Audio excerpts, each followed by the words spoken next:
nation governs, and she never governs wisely. The colonies are not to be emancipated. All men are created equal, victory or death.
If the early motives for revolution were mercenary and self-serving, the year 1776 saw those beginnings transform and crystallize into America's beautifully idealistic Declaration of Independence. But that year would also see the Americans plunged into a war of desperation, as Britain unleashed on her colonies the full measure of her military might.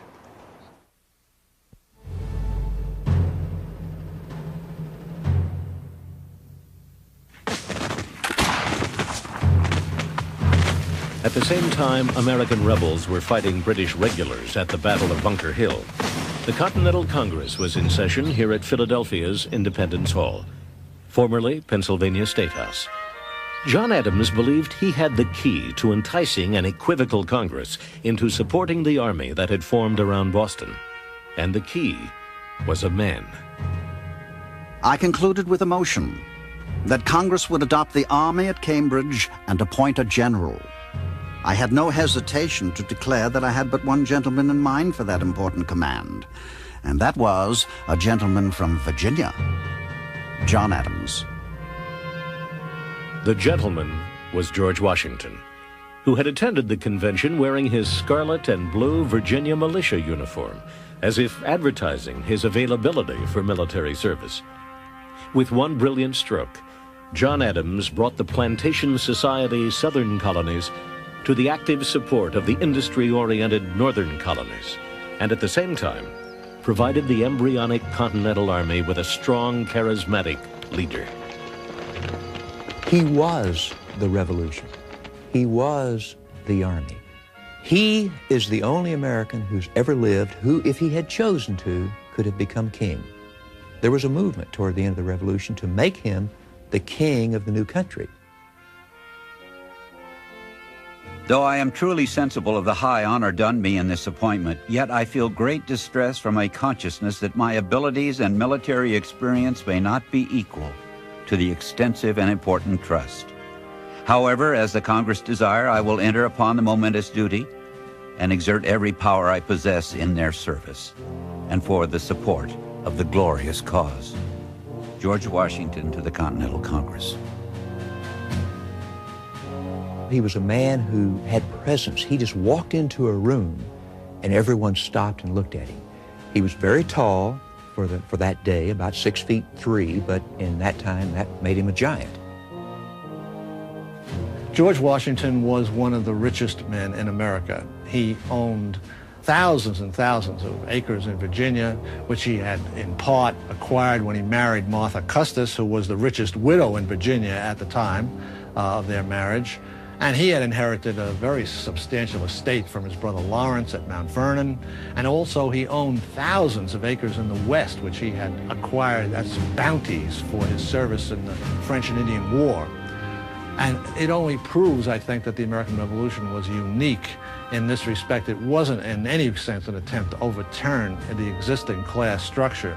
It was really a war fought to protect rights and privileges and property which Americans felt they possessed as free-born Englishmen. At his Mount Vernon home, Washington presided over an estate that sheltered and utilized the labors of over 300 hired workers and slaves. He was a tough character. He wasn't this old man on a dollar bill that we think of now. He stood as straight as an Indian, you know, and men just worshipped him. He'd drink and he liked to gamble and play cards, and when he got mad, he could cuss the paint off the walls. You had prepared me to entertain a favorable opinion of him, but I thought the one half was not told me. Dignity with ease and complacency, the gentleman and the soldier look agreeably blended in him. Modesty marks every line and feature in his face. Abigail Adams on meeting George Washington. Everyone said he was extraordinarily graceful, the best horseman of the day. He was powerful. He inherited his father's strength. He didn't speak a lot. He was very self-effacing for two reasons. One, that was just his personality. He was not a pushy person. The other is his teeth were very bad. Even as a young man, they were rotting out. And that always embarrassed him a little, so he kept his mouth shut. You see the paintings of him with his lips clenched together. My dearest, I am now set down to write you on a subject that fills me with inexpressible concern. It has been determined in Congress that the whole army raised for the defense of the American cause shall be put under my care, and that it is necessary for me to proceed immediately to Boston to take up command of it. George Washington to his wife, Martha. 2 weeks after the Battle of Bunker Hill, Washington rode to Cambridge and officially took command of the Continental Army. He kept the British trapped in Boston and its harbor for months, while he watched his new army, largely composed of independent and undisciplined state militiamen, dwindle by desertions and enlistment expirations. Such a dearth of public spirit and want of virtue, such a dirty mercenary spirit pervades the whole that I should not at all be surprised at any disaster that may happen. Could I have foreseen what I have and am likely to experience, no consideration upon earth should have induced me to accept this command. George Washington, October 29th, 1775. Nevertheless, enough old militia re-enlisted, and enough new militia appeared in the next months to hold the shoestring army together. Washington moved his forces onto the heights of the Dorchester Peninsula, where he could overlook the British, but he could not threaten them. He had no heavy artillery.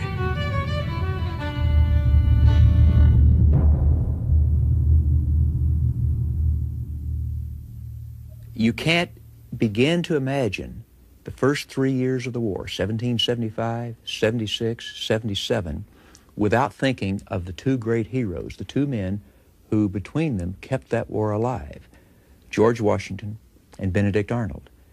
Both were great warriors, both were magnificent motivators of soldiers, both had physical courage on the battlefield, both did great things. Benedict Arnold is one of the great enigmas in American history. The reason his treason was so traumatic is because he was such a great hero.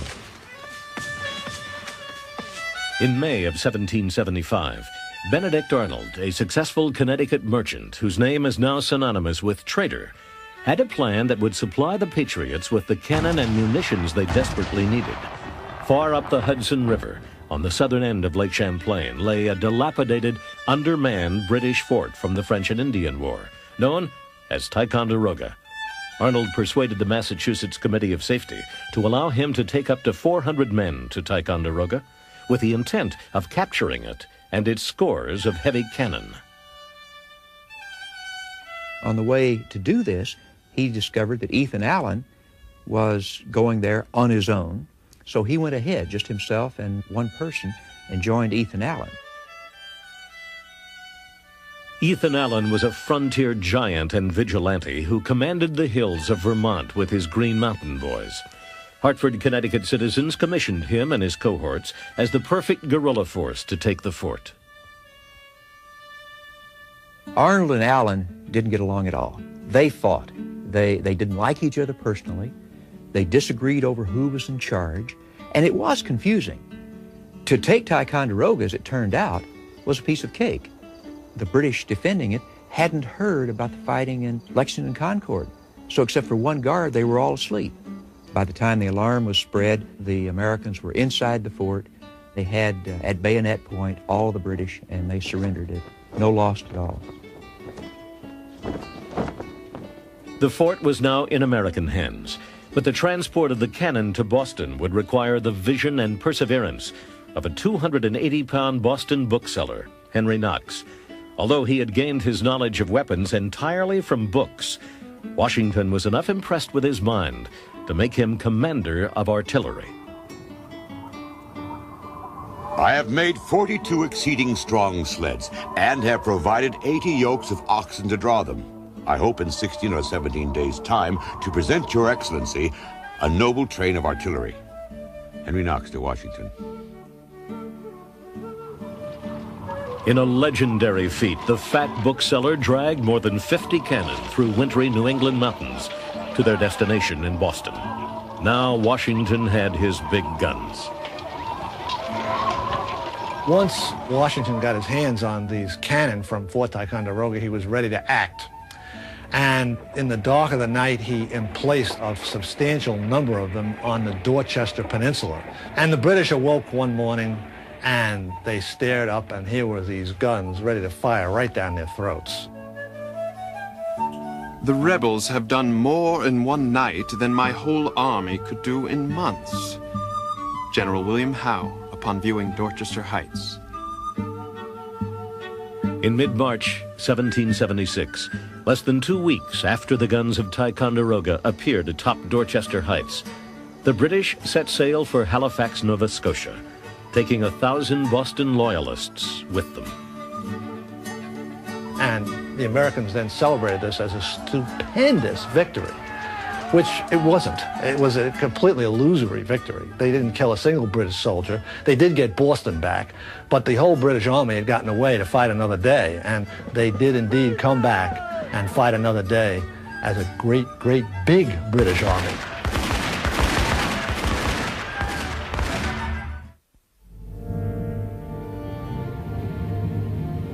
Because 13 colonies became independent, there's a sort of sense of inevitability, as though the modern United States was an actual unit. Actually, what's really happened was the partition of British America. The rebels expected that their future state would include not merely the 13 colonies, but also Canada, Newfoundland, Labrador, and the West Indies. With the allegiance of 13 colonies, the rebels decided in late 1775 to try for a 14th, Canada, the frozen giant to the north.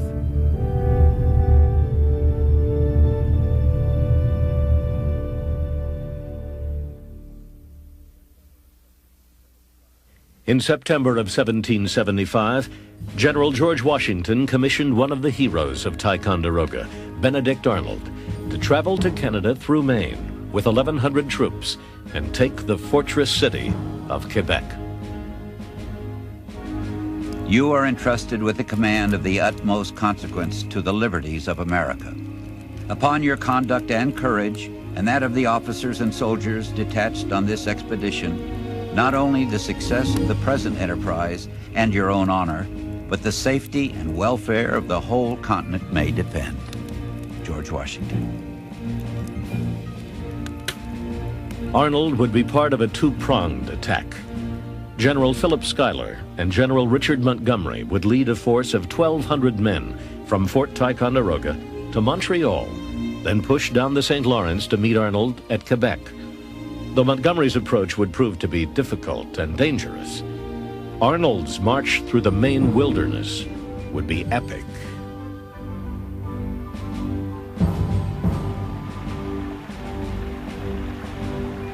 They sailed to the mouth of Maine's Kennebec River from a port near Boston. This was the true start of the 385-mile wilderness trek to Quebec. Arnold's march to Quebec is truly one of those great dramas of the Revolution. It has to go down in history as one of the great feats of leadership on one hand, and the overcoming of tremendous obstacles and the willingness to accept great privation and pain, even starvation on the part of the people who went along with him. They pushed up the Kennebec in rough 200-pound bateaus, which had to be portaged around the river's many waterfalls. You would have taken the men for amphibious animals, as they were a great part of the time underwater. Benedict Arnold.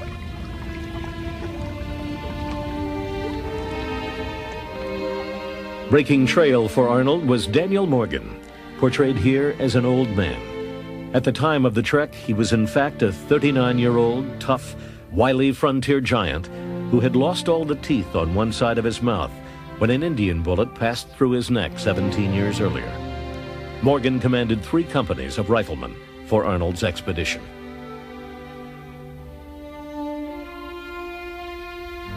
By the end of October, the northern winter was upon them, and their supplies had run out.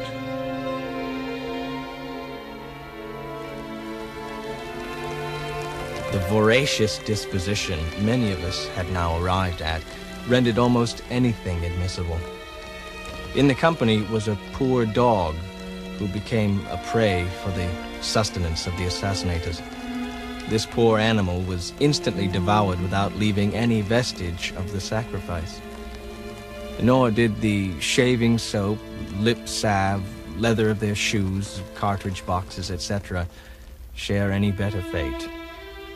Dr. Isaac Center.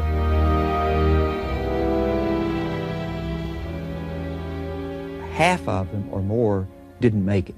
They died along the way of disease or starvation, or they gave up and went back.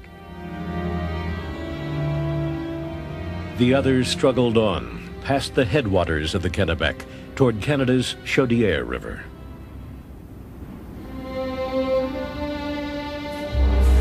They wade through the mire to the foot of the next steep and gaze up at its summit, contemplating what they must suffer before they reach it. They attempt it, catching at every twig and shrub they can lay hold of. Their feet fly from them. They fall down to rise no more. Private George Morrison. But for Arnold's own personal leadership and his own endurance, they may not have made it. As this entire group was about to freeze to death, to die of exposure, he and a few hand-picked men raced on ahead, got into the French settlements on the Canadian side, got food, and returned it to the men.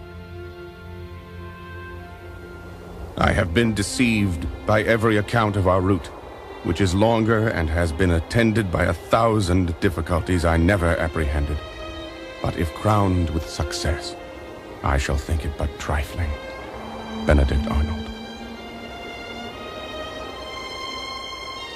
Revitalized by the food, Arnold and his men marched on to the imposing cliffs of Point Levy, across the St. Lawrence River from the city of Quebec.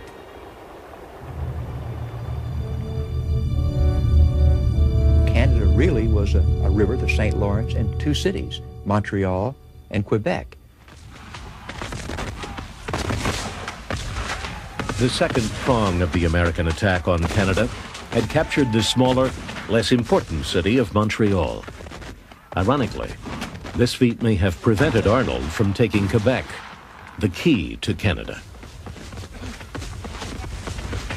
A day before he would have launched his attack with scarecrows, but still a stronger force than the British had, British troops escaping from Montreal, which had been captured, came into the citadel, and that made the garrison too strong for Arnold to take. That was the point at which the fate of modern Canada was settled. If the Americans had captured Quebec, it's most unlikely they would ever have been dislodged. Arnold bided his time. The second prong, now under Montgomery, reached Quebec 3 weeks later. The two commanders decided to wait for a blizzard and launch a sneak attack on the fortress city at night. They got their chance on New Year's Eve, 1775. Arnold would come from the north. Montgomery would approach from the south, around the precipice of Cape Diamond, where massive chunks of ice would cause his men to proceed in single file. Montgomery led the way. Men of New York, you will not fear to follow where your general leads. Come on, my brave boys, and Quebec is ours. General Richard Montgomery. A cannon, firing small lead balls called grape shot, ripped the darkness. Montgomery, two of his captains, a sergeant and a private, were killed on the spot. Confused and discouraged, his troops retreated. Arnold and his force of 600 passed through the Palace Gate into the winding streets of Quebec's lower town. They were surrounded by British musket fire. Arnold was hit. A musket ball lodged in his left leg.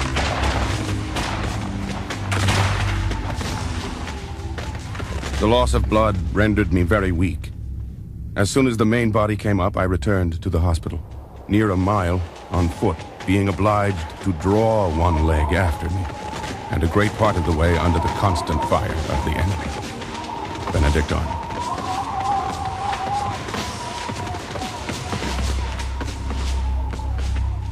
The command of the American forces now fell to Daniel Morgan. Through daring and fierce fighting, he took hundreds of prisoners. But after 3 hours of fighting, Morgan was still unaware of Montgomery's death. Finally, without Montgomery's troops, Morgan was forced to surrender. The battle for Quebec was over. From a hospital bed on the outskirts of the walled city, a dogged Benedict Arnold lay with pistols loaded and sword at his side. I have no thought of leaving this proud town until I first enter it in triumph. I am in the way of my duty and know no fear. Benedict Arnold.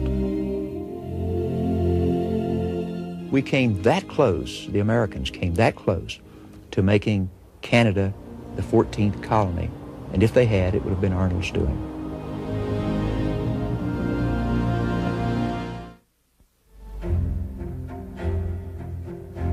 Upon his return to Philadelphia from England in May of 1775, Benjamin Franklin found the signs of war all about him.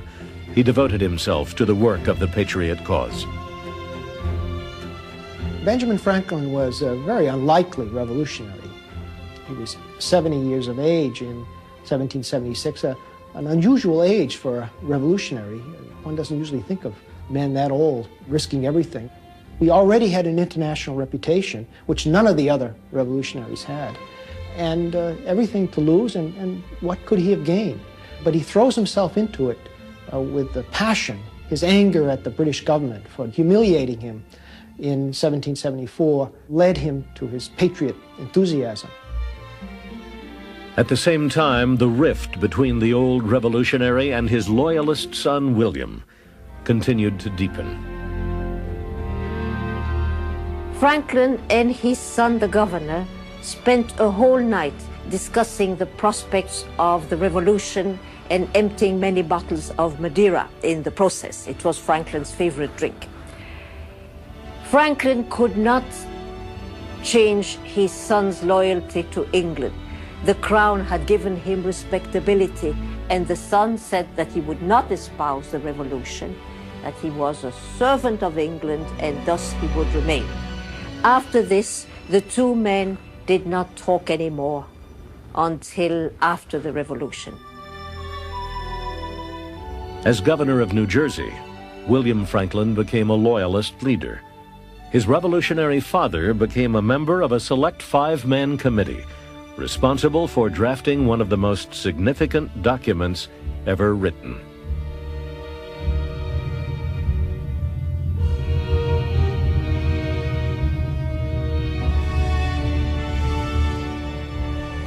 The Declaration of Independence is, without doubt, the most important document in the Revolution and perhaps in American history, because it sets forth the ideals under which the United States lives. It's the one thing that holds us together, the belief in that all men are created equal. Now, of course, all persons are created equal, and that all of us have certain inalienable rights. Those ideals, those aspirations, are the adhesive that hold us as a diverse people.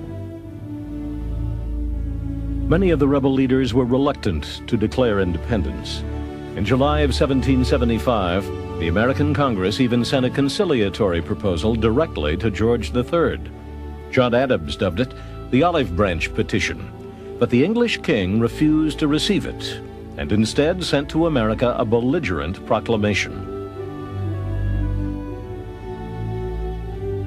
Whereas many of our subjects in diverse parts of our colonies and plantations in North America, misled by dangerous and ill-designing men, and forgetting the allegiance which they owe to the power that has protected and supported them, have at length proceeded to open and avow rebellion.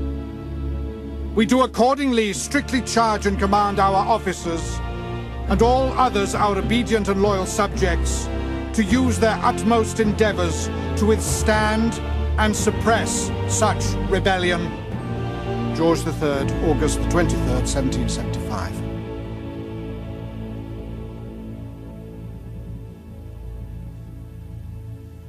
The king was convinced, as most of his subjects were, that it was essential to retain control of the American colonies. And he proceeded to the bitter end to believe that, and bitterly opposed even the making of peace at the end. Indeed, there's the domino theory. If you let America go, everything else will fall. Canada will fall, the West Indian colonies will fall, and so on. Thomas Paine was an Englishman who had come to America through the sponsorship of Benjamin Franklin. Early in 1776, he wrote an enormously successful piece of propaganda called Common Sense, the first major public call for independence. In months, the 47-page pamphlet had sold 100,000 copies. O ye that love mankind, ye that oppose not only the tyranny, but the tyrant, stand forth. Every spot on the world is overrun with oppression. Freedom has been hunted round the globe.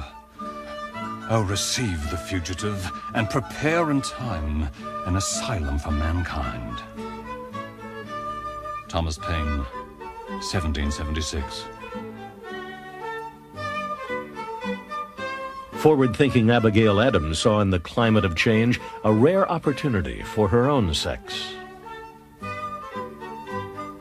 I long to hear that you have declared an independency. And by the way, in the new code of laws, which I suppose it'll be necessary for you to make, I desire you would remember the ladies and be more generous and favorable to them than your ancestors. Do not put such unlimited power into the hands of the husbands. Remember, all men would be tyrants if they could be. If particular care and attention is not paid to the ladies, we are determined to foment a rebellion and will not hold ourselves bound by any laws in which we have no voice.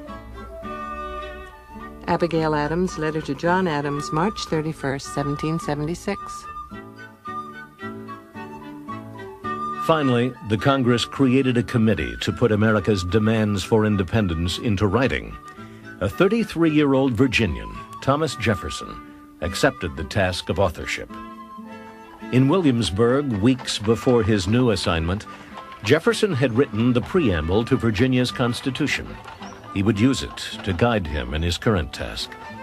He rented the upstairs flat of this house in Philadelphia to do his work, and in the parlor, at a small desk, he wrote the Declaration of Independence. It was intended to be an expression of the American mind, and to give to that expression the proper tone and spirit called for by the occasion. Thomas Jefferson.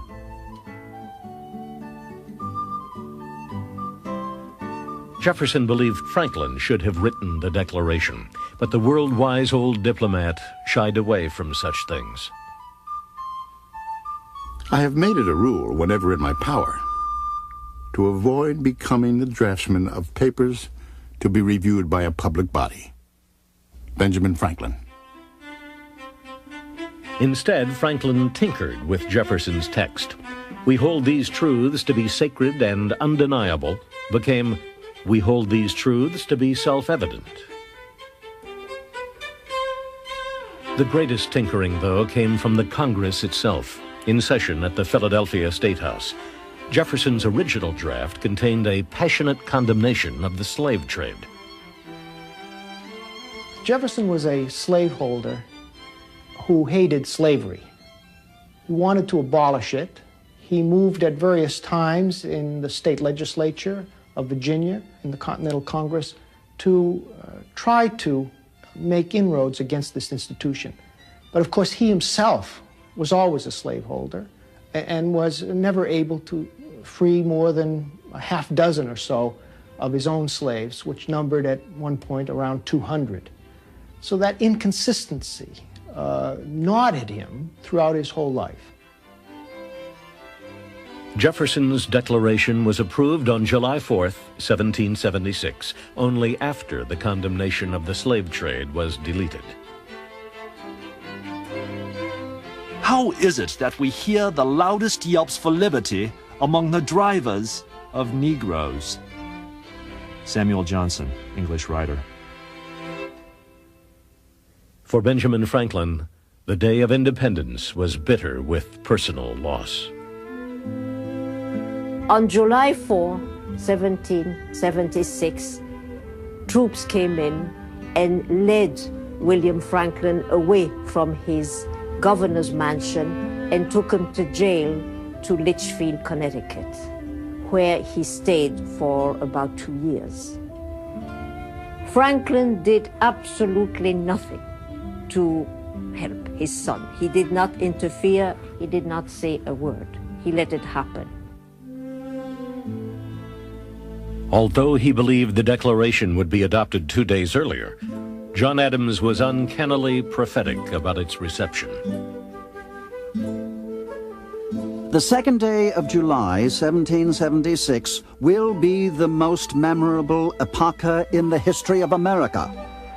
I am apt to believe that it will be celebrated by succeeding generations as the great anniversary festival. It ought to be commemorated as the day of deliverance, by solemn acts of devotion to God Almighty. It ought to be solemnized with pomp and parade, with shows, games, sports, guns, bells, bonfires, and illuminations, from one end of the continent to the other, from this time forward, forevermore. John Adams.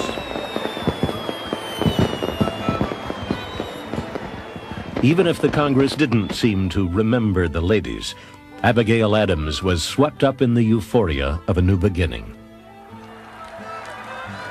The bells rang, the cannon were discharged, and every face appeared joyful. After dinner, the king's arms were taken down from the State House, and every vestige of him from every place, and burned. Thus ends royal authority in this state, and all the people shall say, Amen. Abigail Adams, on a reading of the Declaration at the State House in Boston. On July 9th, Washington had the Declaration read to his troops. He and his men now had an actual League of States to defend. Also on July 9th, in New York, the Sons of Liberty toppled the lead statue of George III. They melted it down and cast 42,000 Patriot bullets. I am well aware of the toil and blood and treasure that it will cost us to maintain this declaration and support and defend these states.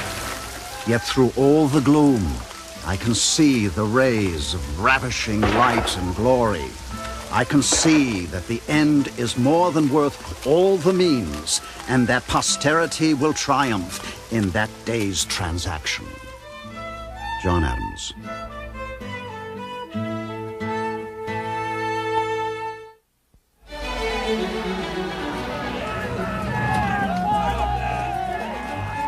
After Washington and his cobbled-together army chased the British from Boston out of the 13 colonies to Halifax, Nova Scotia, Congress was elated. The self-appointed legislators saw the British as easily defeated foes. They were wrong. The British were not kidding around anymore. They were raising men. They were raising millions of dollars. They were floating ships out of dry docks where they'd been sitting since the 7 Years' War, and they were getting ready for an immense effort. And they did indeed put together the largest British army they had ever sent overseas in the history of the country. William Howe's 9,000 men from Halifax would meet with his brother, Admiral Richard Howe's 23,000 troops from England, in the harbor of one of the largest cities in America, New York.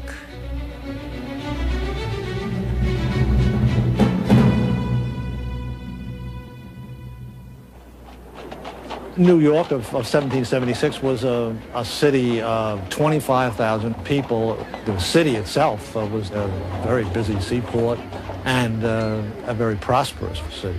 It was almost all on the lower end of Manhattan Island. New York was really the key to the continent. It had this magnificent harbor that was ice-free almost the whole winter. Anybody who had New York was in a very good position to win the war, and the British could see that. So could Washington. Anticipating Howe's move, Washington marched the Boston Army to New York to join forces already there. By mid-year, he stood ready to meet any British advance with 23,000 men, almost two-thirds of them untrained state militia. The battles around New York really were a series of disasters for the Americans. It was just one defeat after another, retreat after another. And of course the militia proved to be totally undependable, and not only they wouldn't fight, but they went home in droves by the thousands. These guys just didn't feel the slightest need to stay. Nobody was going to shoot them or court-martial them or anything. They just picked up their guns and went home. When we see Washington in New York, we see him reaping the bitter fruits of the lies that the Americans told about Lexington and Concord. The idea that the simple farmers could leap from their fields and defeat these British regulars had more or less blocked Washington's proposal to the Continental Congress that he raise an army of 40,000 men for the duration of the war. No, no, no, the Continental Congress said to Washington. You can't have a big regular army. All you need is a relatively small regular army, and they can only serve for 1 year, because that's all a virtuous American can be expected to sign away his liberty for. Among those short-term recruits was lanky 15-year-old Joseph Plum Martin from Milford, Connecticut.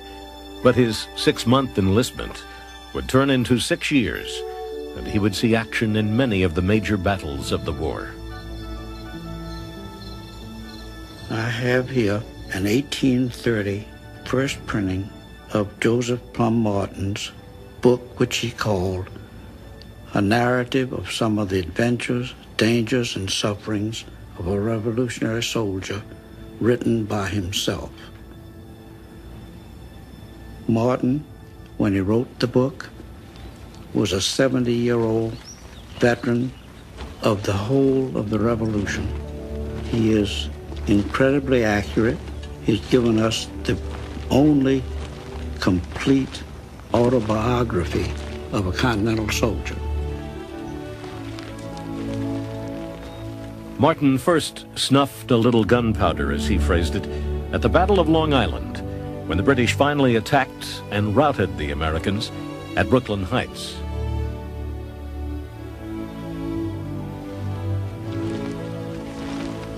We soon landed at Brooklyn, upon the island. We now began to meet the wounded men, some with broken arms, some with broken legs, some with broken heads. Joseph Plum Martin.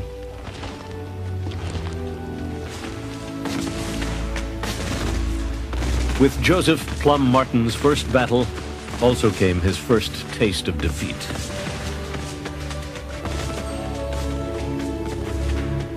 Multitudes were drowned and suffocated in morasses, a proper punishment for all rebels. The island is ours, and we shall soon take New York, for the rebels dare not look us in the face. I expect the affair will be over this campaign, and we shall all return covered with American laurels, and have the cream of American lands allotted us for our services. A British officer after the Battle of Long Island.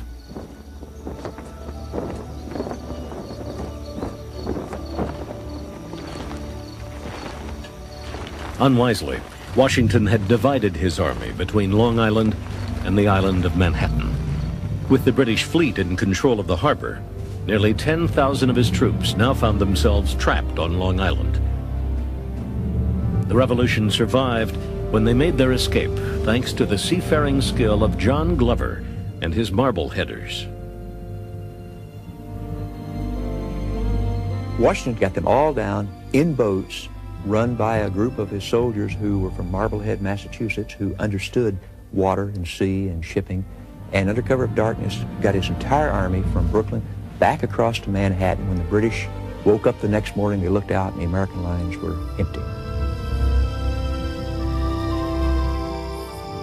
That was the loss of the first and greatest opportunity to destroy Washington and his army. Overpowered on the land and on the water, the Americans tried a secret weapon, David Bushnell's Turtle, the world's first submarine. It could submerge for a half hour. And Benjamin Franklin gave Bushnell the idea to illuminate the dials down in the darkness under the water with foxfire. So the guy had a compass down there and he had a general idea of where he was going. With a detachable time bomb at the tip of the submarine, Bushnell's pilot set out to destroy the British fleet. However, the attack was a complete failure, and a second attempt was never made.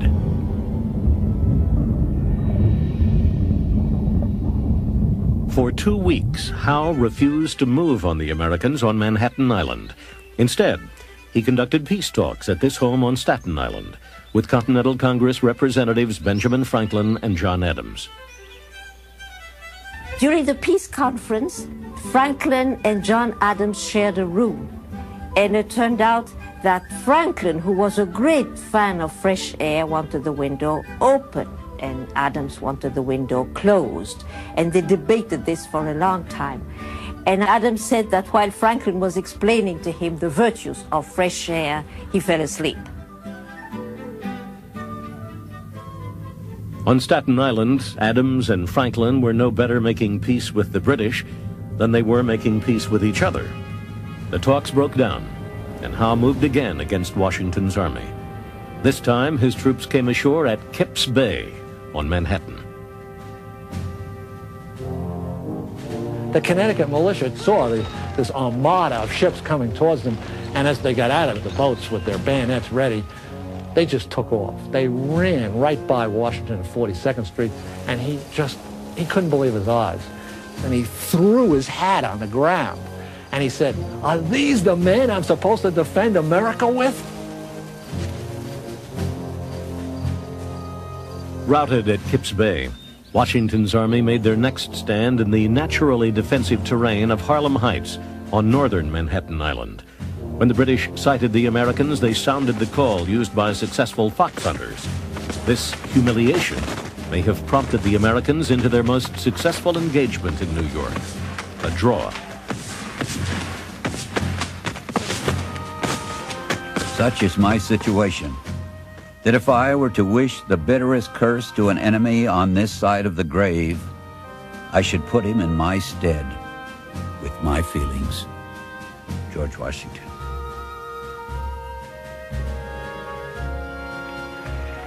Howe finally chased Washington north out of New York City and up to the village of White Plains. Here at the end of October, Washington would meet the British again. But the real damage would take place at Forts Washington and Lee, twin encampments on the Hudson designed to keep the British from sailing up the broad, vital river. While he's up in White Plains, Howe draws almost all his army back to Fort Washington. and he executes this absolute masterpiece of an assault on Fort Washington. They bombarded it from all sides, and they just, in a half hour, they utterly and totally demolished the American defenses, and the whole 3,000 men and all these precious cannon, over 100 cannon, surrendered.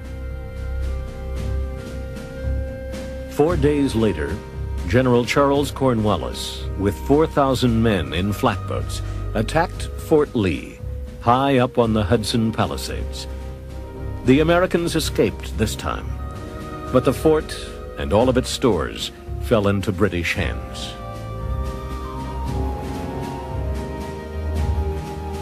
No man, I believe, ever had a greater choice of difficulties and less means to extricate himself from them.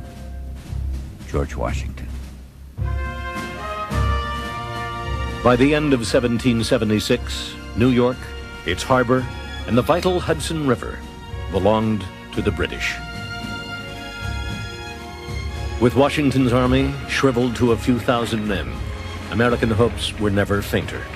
In December, Common Sense author Thomas Paine wrote another brilliant piece of propaganda entitled The American Crisis. These are the times that try men's souls. The summer patriot will, in this crisis, shrink from the service of his country. But he that stands it now deserves the thanks of man and woman. Tyranny, like hell, is not easily conquered. Yet we have this consolation with us, that the harder the conflict, the more glorious the triumph. Thomas Paine.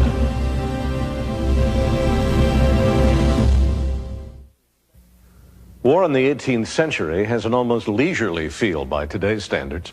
The fighting stopped entirely for winters in cold climates. So on December 14th, General William Howe called for an end to his 1776 campaign and prepared for an enjoyable winter in captured New York City, just 100 miles from the rebel capital here in Philadelphia. In striking contrast, a desperate George Washington took his threadbare army into the rugged New Jersey and Pennsylvania countryside to wait and to survive.